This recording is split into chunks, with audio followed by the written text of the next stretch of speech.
রমজান মাস শুরু হয়েছে। চারদিকে শান্তি আর বরকতের পরিবেশ। ছোট্ট একটি ছেলে, নাম তার ইউসুফ, মসজিদের পথে হাঁটছিল।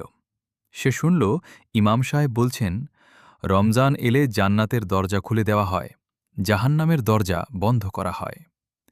ইউসুফ অবাক হয়ে ভাবল, তাহলে এই মাসে ভালো কাজ করা নিশ্চয়ই খুব সহজ। কিন্তু একদিন তার বন্ধুরা তাকে মিথ্যা বলতে বলল।